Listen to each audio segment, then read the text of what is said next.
Hey everyone, it's me. I wanted to talk about the absolute worst place to be or to reside in when it comes to the behaviors of other people. And these are behaviors of other people that we believe are a reflection on us. For example, I've talked about this in the past. I have been estranged from my daughters for 13 years.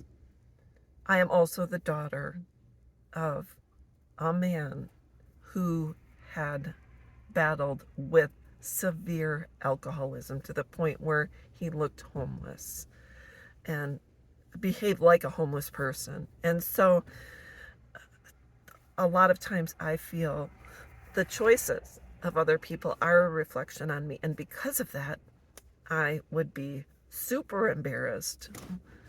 And I didn't know who I could talk to because it was this huge secret. It was such a huge secret that I was ashamed to admit it, to talk about it, to bring it to the forefront, even with close friends. I couldn't talk about it with anyone except family members who knew my father and other people who knew my children and would say, "Oh, where are your kids?" And I'd say, "Well, they're estranged." "Well, why is that?" And so initially it was just very difficult to talk about. And I'm just going to say, living in secrecy is absolutely the worst place to be. Why? Because we feel it's going to be absolutely embarrassing. And God forbid we are embarrassed. I've had situations where I've tripped and fallen, and I was at a gas station and I jumped over the hose and I fell and I was really hurt. And I was so embarrassed that everyone said, "Are you okay?" And I'm like, "Yeah, I'm fine, I'm fine." But inside, I'm screaming because it hurts so bad, and I couldn't do anything about it. Same thing, I fell off my deck at home while trying to take a picture of a bee, this huge bumblebee. And I fell right off my deck, and my husband was going around the corner, and instead of saying, "Hey, honey, I just fell," he walked around the corner because I was so embarrassed and I was afraid he would laugh at me. So when it comes to the behaviors of other people or accidents that happen, sometimes it's so embarrassing that we don't want to talk about. So, for instance, and this just happened yesterday, I am friends. I have someone who I consider a friend that lives fairly close to me, within a couple of blocks, and she's just a great person. And we've gotten to know each other over the past year casually. And yeah, I've been to her house and she's been to mine, and we just hang out and talk. And um, recently, she's disclosed that someone she loves has a problem with alcohol to the point where they are making very dangerous decisions.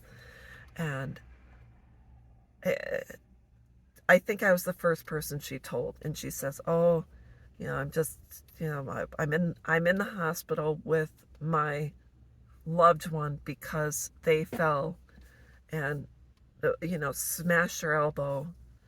Had I believe this person was drinking and also taking prescription medication, which made them unable to function normally and walk like a normal person." And she spilled the beans, and that allowed me to say, "Oh, I remember years ago, my father, when he was drinking, he fell, smashed his elbow, and needed surgery, which required, I think, 27 pins just to put his elbow back together." So I said, "Yeah, I dealt with that a long time ago." And so she finally was able to spill the beans because she finally had someone that understood.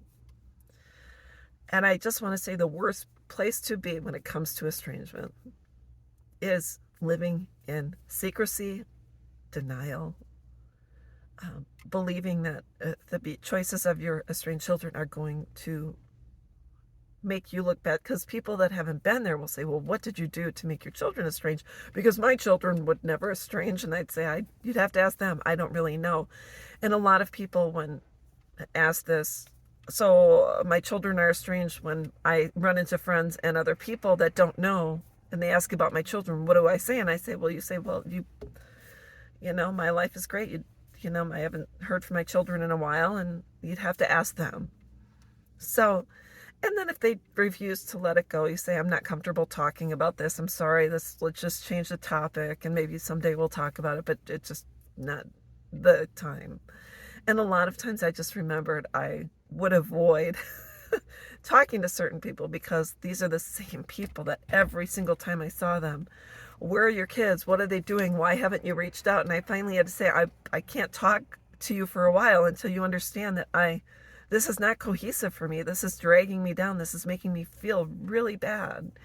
And so now that I've been out of the estrangement closet, and I run into people or I find people, a lot of people understand my story. We don't talk about it. People that do know about it wait for me to bring it up if I so choose. And that's all there is to it. But mostly I had to stop being embarrassed about it. I had to release myself from the guilt and shame of not having a relationship with my children. And so I hope this helps someone. This group, the group I'm in or different groups I'm in are really positive places for people to share. And some people will, say, this is the first time I'm sharing, although I've been going through this for years and years. Don't live in silence. Don't allow this to consume you and eat away at you and steal your life from you. Each one of us has something, and estrangement is pretty much worldwide, just like alcoholism, drug addiction, it's worldwide. We're all human. We're all imperfect people. So I just wanted to say that the worst place to stay is living in silence and secrecy. And hopefully I can help my friend make a decision as to what she wants to do, whether her loved one continues to drink or not. That's on them, what she chooses to do going forward. I suggested Al-Anon therapy, getting back to, we have to dig deep as to why we allow certain people in our lives who devalue us. It's a lot of times we don't feel valued, so we choose to be around other people who don't value us, and that stems way back before estrangement and way back before the addiction, and it stems a lot of it just from childhood. So we have to look at our childhood traumas and what we were fed and as children. So that's what I wanted to talk about. Don't live in silence. You don't have to battle this alone. I served in the military. There's plenty of comrades stood alongside of me when I went into the field and such. So just know you can get a posse, but there you go. I hope this helps, and I hope everyone's having a great day. Bye-bye.